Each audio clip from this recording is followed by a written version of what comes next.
folks, it's Professor Koenig, and we are continuing on with our introduction to communication theory, and we're still working on the media's influence over us, which I hope at this point you realize is very powerful. It has a lot of ties to our identity and how we think about our lives and how we communicate and all of that good stuff. So we're talking about chapter 25 this week, which is cultural studies. And a little bit of an introduction on cultural studies, a little challenging to understand, but once you sort of, the light bulb goes off, I think that it becomes much more easy to consume this theory, because this theory is basically saying, like, the media has this huge influence on us, which we've been saying all along, right? We talked about that with agenda setting and framing. But cultural studies is really like, it's not this like specific section like agenda setting is. Agenda setting is, well, this is what the media is doing and here's why. Cultural studies is sort of, it's like a bigger, broader umbrella. So theorist Stuart Hall said, he questioned the role of the media and their frequently sensational, false, and misleading images. And we've talked about this quite a bit already. But Hall said it's like a political. It's political. It focuses on how the dominant groups are involved. And this theory gets a little bit into Marxism, which I didn't want to talk about too much because that's a big whole other theory.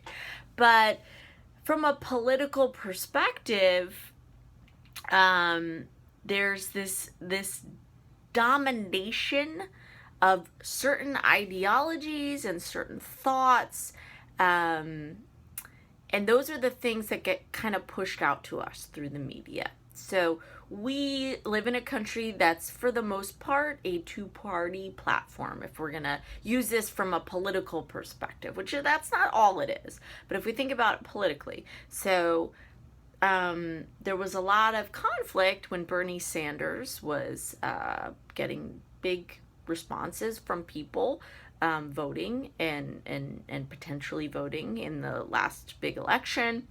And one of the issues that people said, and I'm not agreeing or disagreeing or whatever, I'm just relating this to cultural studies, said that, well, he's not getting the same amount of media coverage. People aren't talking about him as much. And why might that have been? So from a Hall cultural studies perspective, well, because the media doesn't cover that kind of stuff. And it's on purpose. It's not agenda setting, because agenda setting is not like, they're not trying to tell you what to think about. They're just sort of, framing things and pushing out a certain style of agenda. Cultural studies says it's really because of a dominant political force, a dominant perspective. It's hegemonic, which is a big word, which basically means domination. Who's in charge? Who's more powerful? There's hierarchies, right? And we've talked about this a little bit.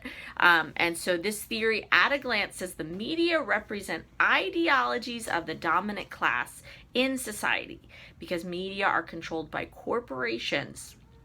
The information presented to the public is consequently influenced and targeted with profit in mind. The media's influence and role of the power must be taken into consideration when interpreting culture. So who is responsible for the ideas that we consume? And we consume them, right? We eat them up. Who's responsible? The media, right? But even larger than that, if you really dug into some of the conglomerates or oligarchies that are present in the media, you would find that most channels on television, websites, radio stations, they're owned by the same people. They really are. The same corporations. And so those things are influential, right? There's a reason that Fox News is Fox News. But they're not just Fox News. They also own a lot of Fox stations. And so would you say, yeah, but the Fox television stations are not Fox News, they're different. Well, kind of, yeah, but still owned by the same company, right? And Fox News also owns a lot of other things. The TV Guide. So the TV Guide's not so big anymore, but when they bought the TV Guide back in the late 80s, why'd they buy the TV Guide? Well, if I open the TV Guide and I look of the things that I should watch, right? And Fox owns the TV Guide, well, what TV programs do you think Fox is going to highlight in the TV Guide? I mean, that's like a no-brainer, right? And all of this is constant. It's a constant in our society. And if you trail back to the big conglomerates, media conglomerates, there's like 5 of them. There's not that many. And they own everything. And so you say, yeah, but that's a magazine. That's not the same thing as a newspaper or the same thing as a website. But if the same group owns it, well, then they're spouting and throwing down the same ideologies, right? They're trying to push their own product, push their own ideas, et cetera, et cetera. So that's one of the assumptions. So cultural study says culture pervades and invades all facets of human behavior. It is so much a part of us. People are part of a hierarchical structure of power. So we've got these ideologies. That's our framework for making sense of things. Where do we get our ideologies from? Yeah, our family and friends, but a lot the media, society, what goes on around us. In addition to the various ideologies that we subscribe to, it's been noted that culture includes a number of diverse activities of a population. In the United States, for example, there are many behaviors, some done daily and others less frequently. For instance, it is common for men to ask women out on a date, for families to visit one another during holidays, etc. There are also more mundane behaviors, running on a treadmill, pulling weeds. For those interested in cultural studies, it is crucial to examine these activities to understand how the ideology of a population is maintained. So it's not just the media that we consume every day. It's the little things that we do all the time. And I think lately with the Internet of Things, and if you don't know what the Internet of Things is, it's the products, like the physical products that we wear. So like your Fitbit, for example. Your Fitbit sends out a signal into the ether, right? And you think, well, it's just tracking, my running or whatever, the food I eat. But what is that doing, right? Like it's going out there, and then, by the way, someone's buying this information. So they're buying all of the data that I put out there from my Fitbit. And this cultural studies theory is saying, so that's a part of it too. So the world who's buying this stuff knows how much I eat, ramen noodles, right? And I eat ramen noodles because I plugged it into my Fitbit. My Fitbit sends out this signal, and then the ramen noodle company is like, ooh, this person likes to eat ramen noodles. Ramen noodle company sends me 10% off discount emails. And is that a part of culture? Yeah, of course it is, right? Advertising and all that stuff. We've talked about that, and that's a part of agenda setting and frame analysis and public relations, and it's all intertwined. That's what culture studies is saying on a big scale.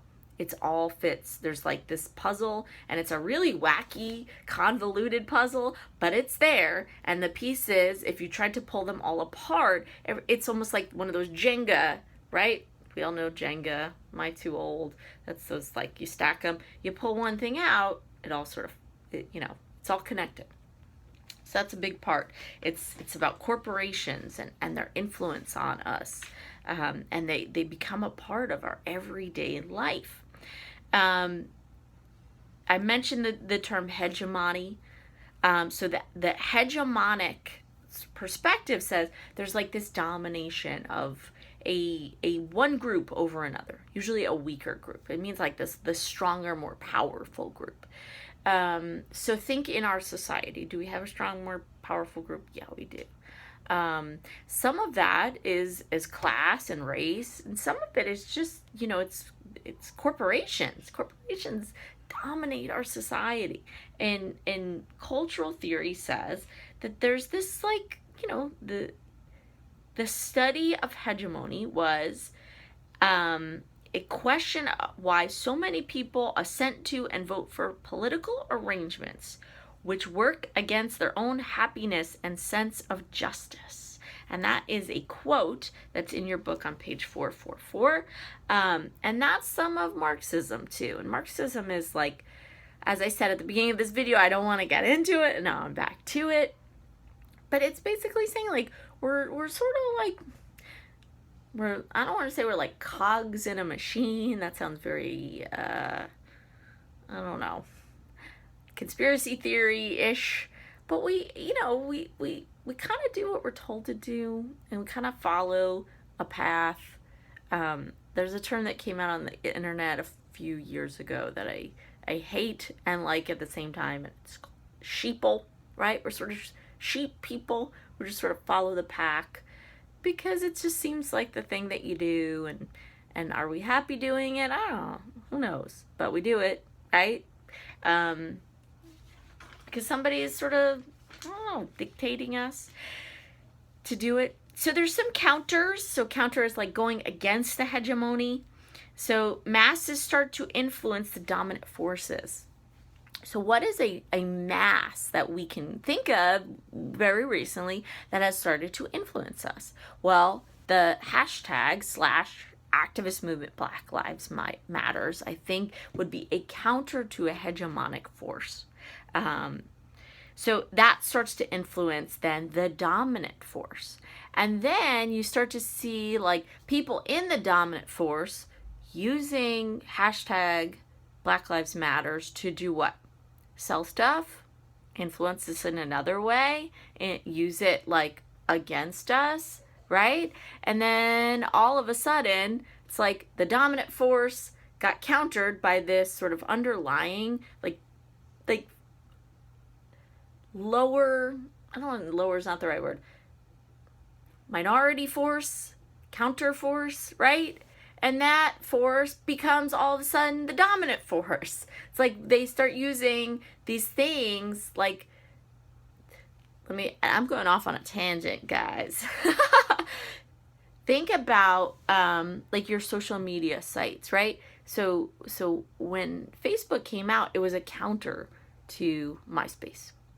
Now Facebook owns half the world, right? And there's been other social, so like Instagram came out, sort of like a counter, and it was underground, right? And then guess who bought Instagram? Yes, Facebook.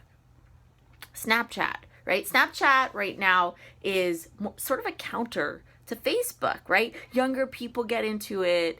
You don't want your parents on Snapchat. Like, Snapchat's for a certain demographic. And what is trying to happen? So Facebook has tried to buy Snapchat. Twitter's tried to buy Snapchat. So far, they've been somewhat unsuccessful. So Facebook says, okay, we'll just take all the cool stuff from Snapchat and put it into our Facebook platform. So the counter just then becomes the dominant force. And this goes on forever and ever in every facet of media, right? Think about music.